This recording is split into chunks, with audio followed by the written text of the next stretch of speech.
The Trump administration has a secret plan to control world trade, analysts say.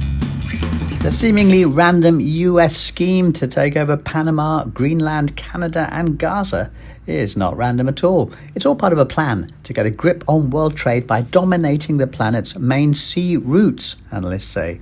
The four places are the globe's key international shipping gateways. Panama is the location of the giant canal that joins Asia-Pacific to the Atlantic. Canada is the location of the Northwest Passage that joins Russia to North America.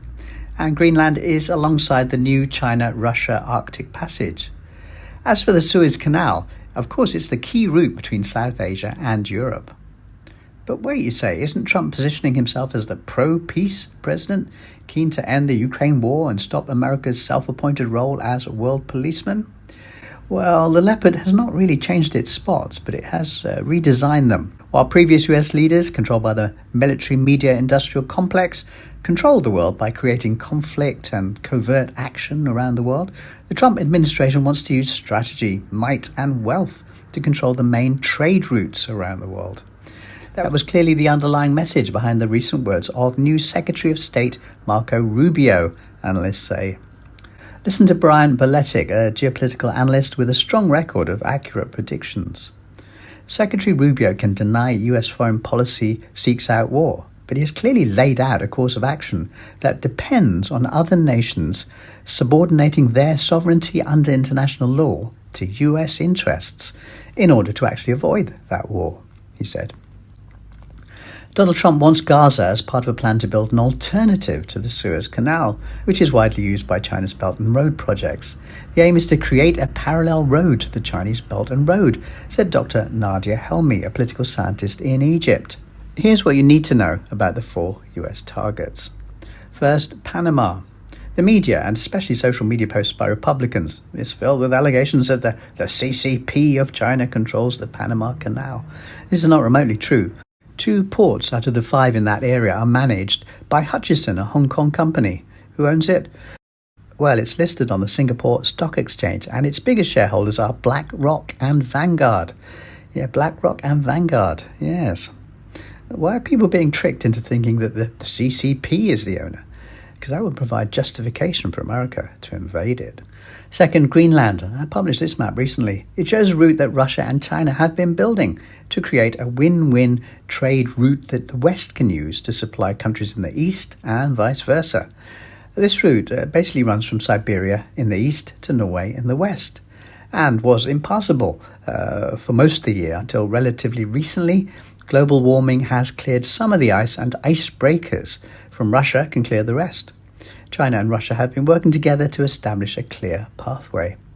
Everyone benefits from a new trade route, except America has decided that it needs to have control over it, and Greenland is the natural place to do it from.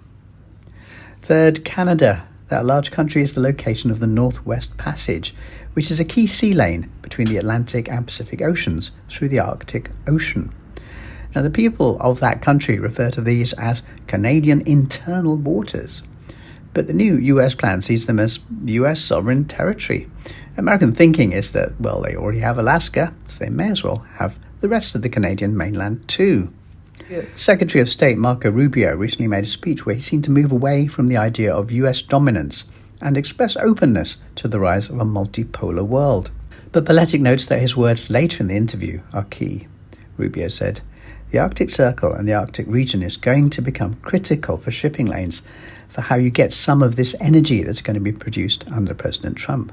These energies rely on shipping lanes. The Arctic has some of the most valuable shipping lanes in the world.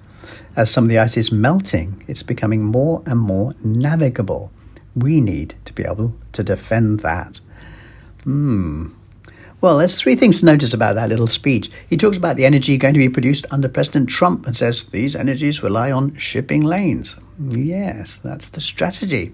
He says that as some of the ice is melting, the important Arctic shipping lanes are going to be more and more navigable. But he doesn't mention that it's Russian icebreakers working with the Chinese marine scientists who have made the Northeast Passage navigable. But most important, he said, we need to be able to defend that. Defend it? But there are literally no people threatening to attack it. The only country threatening to invade Canada is the US. The only country threatening to invade Panama is the US. The only country threatening to invade Greenland is the US. In other words, this is standard US fear-mongering. You create a non-existent pending enemy attack and use it to justify the militarization of a region. Fear-mongering works. It worked in Australia. It works all over the world.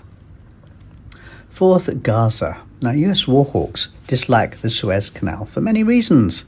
You've got Iran on one side, you've got Yemen nearby, and Egypt.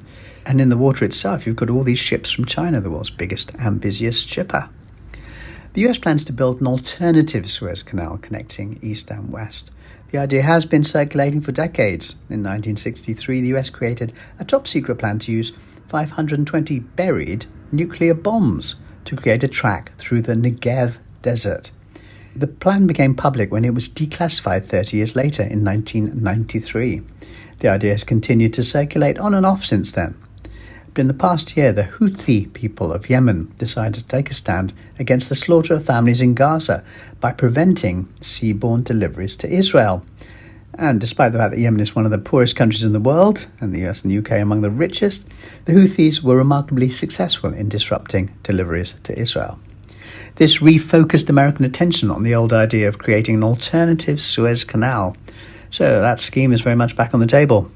The new port will be called the David Ben-Gurion port, after the first Prime Minister of Israel. Now, once there's a new Middle East passage, the US no longer needs the Suez Canal. If the US behaves itself, there can be two canals, so that might not be a bad thing. We can be optimists here. But the pessimists say that the Pentagon can then easily invent a reason to create a conflict with Iran or China, and the West can simply bomb the Suez Canal, and then the US will own the only trade route in the region. So this is the plan for the US to control the world's major sea routes by grabbing the bottlenecks that are built into the system. What chance is there of success? Well, all these plans are in direct contravention of international law, and the countries of the United Nations will stand against them. Unfortunately, none of that has ever stopped the US before. Here's hoping for peace.